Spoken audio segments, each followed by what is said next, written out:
Yes, good evening from Westminster, where Parliament in just a few hours' time will be suspended for 5 weeks.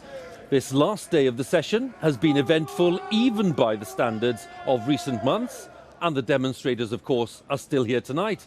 The Queen signed a new law passed by MPs last week designed to prevent a no-deal Brexit, and later tonight MPs will be asked to vote for a second time on Boris Johnson's call for a general election. Well, the Prime Minister spent this morning in Dublin, where he said that leaving the EU without a deal would be a failure of statecraft. The Taoiseach, Leo Varadkar, countered that the UK had yet to offer practical solutions to the Irish backstop. That's the mechanism to avoid a hard border in Ireland.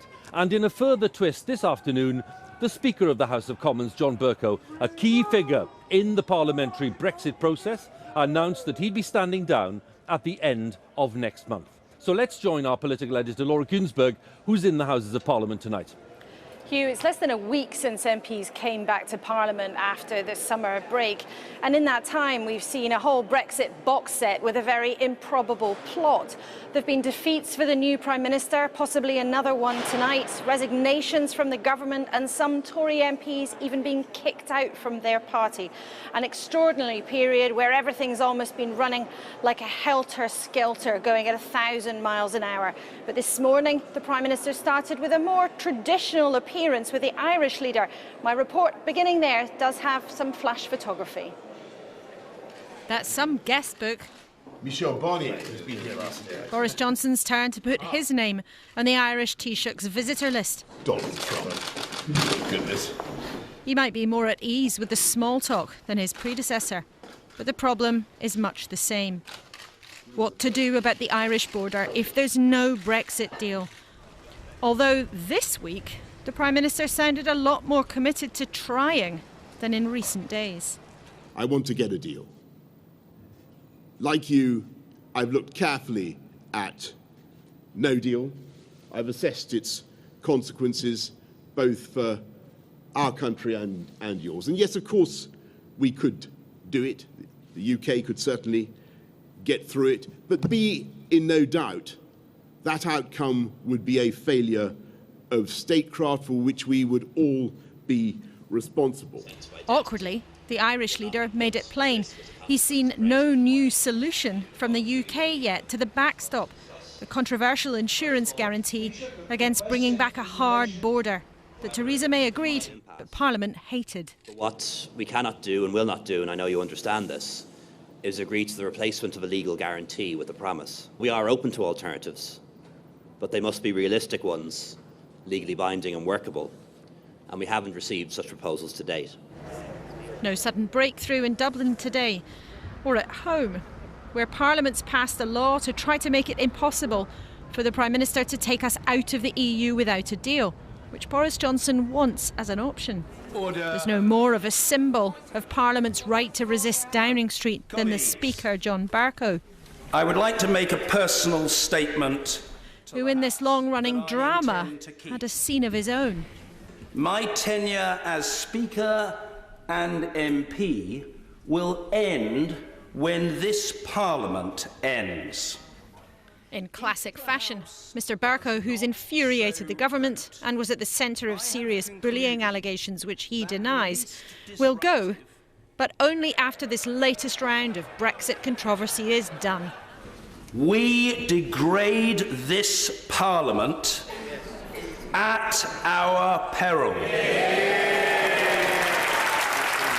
That blast aimed at Boris Johnson, and he was applauded, but look where the clapping comes from. All too obvious, this is a House profoundly divided. And later tonight, the Commons will pack up for a few weeks, the government calling an early halt. We will do everything we can to prevent the crashing out on the 31st of October and will support an election when that is clear that we're not doing that crashing out. Still time, though, for the forces ranged against the Prime Minister to defeat him. The ayes to the right, 311. The noes to the left, 302. Narrowly, MPs voted to force Number 10 to publish documents about no deal and the private messages of Downing Street staff. So the ayes have it, the ayes have it. The opposition might block them, but right now it's the Tories who are in a hurry to get to the ballot box. And for a government with no majority, a parliament where there's no agreement, sooner or later, we're all heading there. Laura Kunsberg, BBC News, Westminster. Let's talk about the events in Dublin, because at the centre of those talks in Dublin today was the so-called Irish backstop. Once again, that's the mechanism to avoid a hard border in Ireland. As things stand, the UK and Ireland are both EU member states, so goods can cross the border without the need for checks. Well, after Brexit, the 310-mile border between Northern Ireland and the Republic would be the only land border between the UK and the EU. A failure to reach a trade agreement would mean that Northern Ireland would end up with different rules and standards to the Republic of Ireland. And to avoid any checks, an insurance plan, a backstop agreed between Theresa May and EU leaders, would keep the UK in a close relationship with the EU until a trade deal was agreed. Now, some Conservative MPs fear that the UK would be trapped indefinitely by such an arrangement. And some have suggested recently that the deal could be amended so that the backstop only applies to Northern Ireland. And that could prove controversial as well, because that would be a new border in effect being created in the Irish Sea. So that's the context, and it's been a persistent obstacle in these talks. Our Europe editor Katya Adler is in Brussels tonight. And Katya, is there a chance, do you think, that this suggestion of a Northern Ireland only backstop could, in a way, unlock maybe these Brexit talks? Well, look, Hugh, if the Prime Minister insists that the backstop doesn't need just to be tweaked but to be replaced altogether, then the EU thinks the Northern Ireland only backstop could be the way forward because it ticks boxes for both sides. For the EU, it protects the single market and Member State Ireland and the Northern Ireland peace process.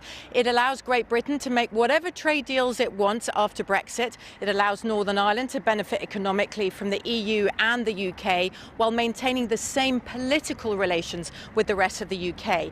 This Northern Ireland only backstop was the EU's first backstop proposal.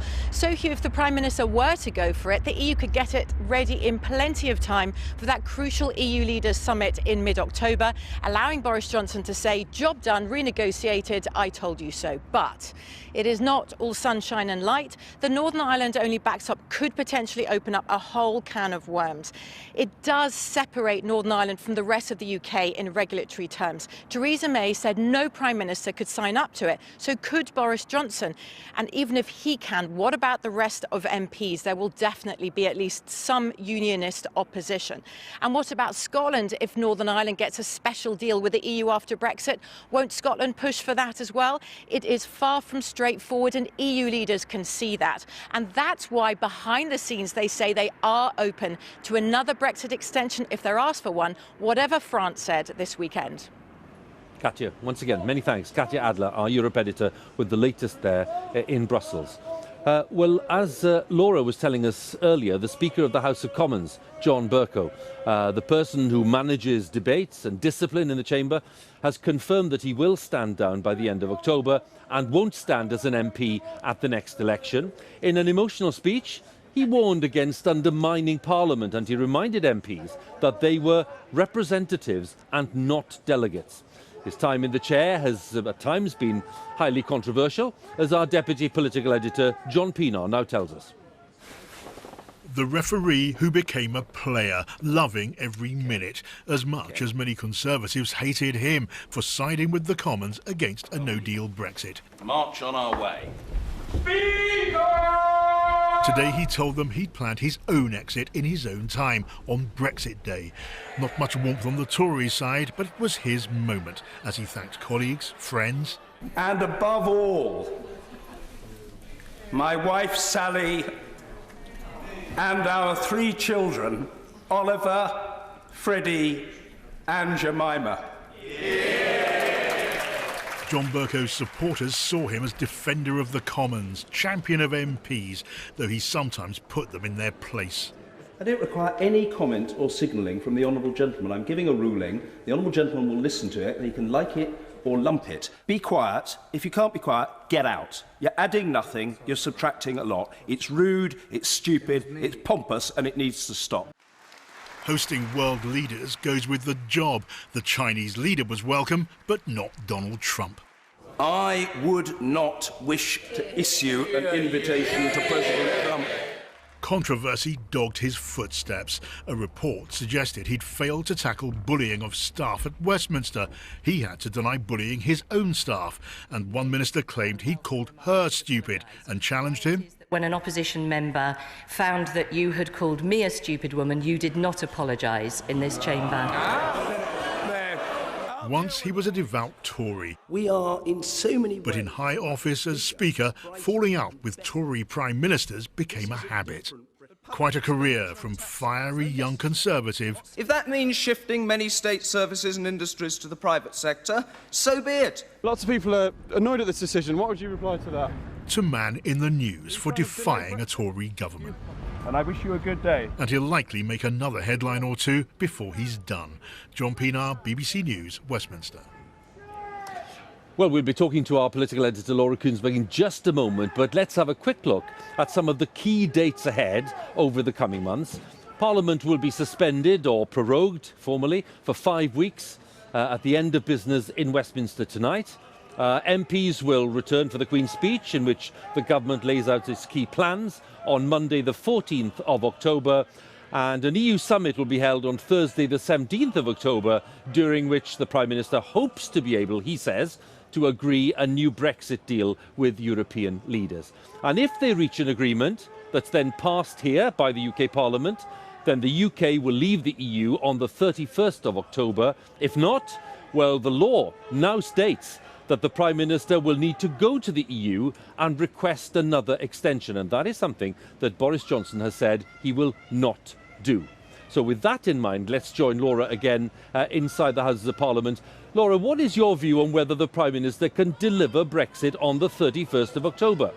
Well, Hugh, has Boris Johnson had a rude awakening in the week or so since MPs have been back? Absolutely. Has he been defeated and, frankly, had a bit of a shocker when you look at how people who were in his party and the opposition parties have been working together to line up against him? And certainly this place has made it harder for him to stick to that goal of Brexit or bust, do or die by Halloween. But is it, as things stand, absolutely 100% impossible that he would be able to achieve that? Well, absolutely not. It's still possible, if though extremely tricky, that he might be able to get a deal with the EU in time. It's also still possible that Number 10 might find some kind of way, however controversial, of being able to get round the kind of delay that Parliament wants to force upon him. And more broadly, I just think that we've still got weeks and weeks here to go. 5 weeks before MPs are back here, and then another few weeks after that before that Halloween deadline actually hoves into sight. And there could be all sorts of things that no one in this place, even in the wilder moments in the last 7 days, have even contemplated that could unfold. Politics has changed a lot in the last few years since the referendum, but it's still true that a week is still a long time in this trade, let alone a month and a half, and nothing is truly off the table. Laura, once again, thanks very much. Laura Koonsberg there with the latest inside the Houses of Parliament. Well, the Labour leader, Jeremy Corbyn, is expected to reject calls from senior party colleagues to campaign unequivocally to remain in the EU in the event of a general election. Mr Corbyn has been resisting pressure to back Remain under all circumstances, and in what's being seen as a significant move, is expected to say that the public should be given a choice of leaving with a deal. Our political correspondent Ian Watson has been to Ashfield in Nottinghamshire to consider the pressures on Labour over Brexit. In this former mining area, 7 out of 10 voters backed Brexit. But here in Ashfield, the divisions still run deep. Our parents and grandparents fought in the war for independence and freedom, and I don't believe we've got that in Europe. Now, you might not think it, but this is a reconciliation meeting. What do you, the Leavers, want? We've got the referendum. We're still in Europe. The local Labour MP is trying to see if Leavers and Remainers can find common ground. But some Brexit supporters say Labour's been sitting on the fence for the past 3 years. I feel betrayed and I feel extremely disappointed. And I just think the level of trust with that party's gone for me. If Labour's to win the forthcoming general election, Ashfield's MP says it must listen to grassroots Leave supporters. There is no route to Downing Street which does not include holding Ashfield. Big Leave area, that doesn't mean that we don't listen to Remain voters, but seriously, these are our heartlands and we would lose our heartlands at our peril. And it would appear that Jeremy Corbyn is listening to that message. In the impending general election, I'm told he'll reject pressure from senior party figures to campaign unequivocally for Remain. Instead, he'll make clear that voters should be given a choice between a Labour negotiated deal and staying in the EU, but that may provoke a grassroots revolt.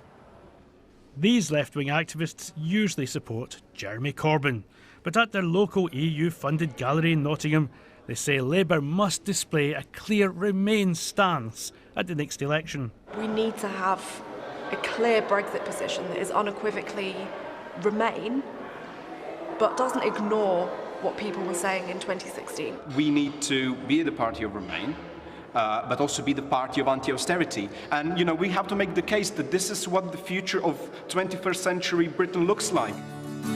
On the edge of Old Sherwood, where 3 rivers rise, and the slackheads stand proud in the sky. This song harks back to Ashfield's industrial past, but these Labour members have discordant views about the future. Some say only a strong Remain message will see off the Lib Dems nationally. I think Labour should now declare itself as the party of Remain. If Ashfield is a lost cause and the former coalfield towns are a lost cause, well, so be it. But as long as we see a Labour government in power, that's what I want to see. But others say this would destroy trust in Labour's heartlands. I wouldn't be very happy. I wouldn't be very happy at all, because the same as I've said, is betraying all those that have voted to leave. Even this close to an election, Labour folk are finding it difficult to sing from the same hymn sheet on Brexit. Ian Watson, BBC News, Ashfield.